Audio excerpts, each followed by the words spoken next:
Deux meurtriers en cavale près de la frontière québécoise. De qui parlons-nous dans cet article? Nous parlons de deux prisonniers, Richard Matt et David Sweat.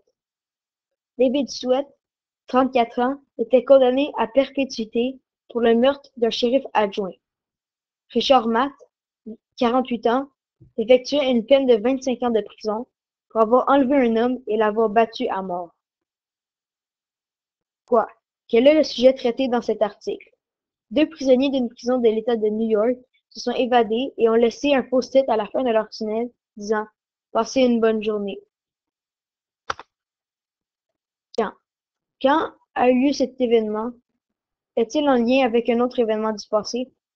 Cet événement a eu lieu le samedi 6 juin 2015 à 5h30 du matin.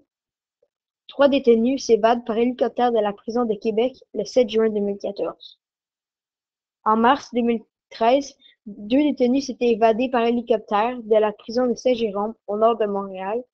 Ils avaient été arrêtés quelques heures plus tard, 85 km plus loin, dans la région de Mont-Tremblant, en compagnie de deux complices.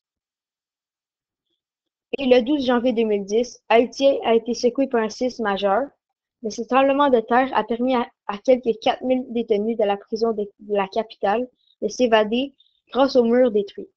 Plusieurs d'entre eux n'ont jamais été repris. Il s'agit d'une des plus grandes évasions de l'histoire. Où? Dans quelle ville, pays ou région du monde se déroule l'événement? Cet événement se déroule à Dannemora, dans l'État de New York, aux États-Unis, proche de la frontière québécoise. Pourquoi? Pourquoi? Quelles sont les causes de l'événement? Les deux prisonniers se sont évadés de prison après avoir tout simplement creusé des trous dans les murs de leur cellule et s'être enfuis par un tunnel. Ils ont donc mis en place un scénario digne de Prison Break.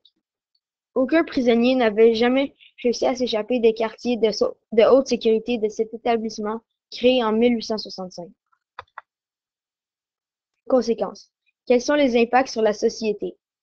Les deux meurtriers pourraient nuire à la sécurité des gens, ils pourraient nuire à la confiance des gens envers les prisons, qui est supposée être sécuritaire. Lien. Quel concept est lié au sujet traité? Les droits et libertés, car la vie de certaines personnes pourrait être mise en danger. Question pour animer le débat. Est-ce que le gouvernement coûte trop d'argent du budget accordé aux prisons, ce qui rendrait la tâche plus difficile pour les employés? Les gardiens passent aux cellules chaque 2 heures. Devraient-ils passer en 1 heure ou moins pour renforcer les mesures de sécurité?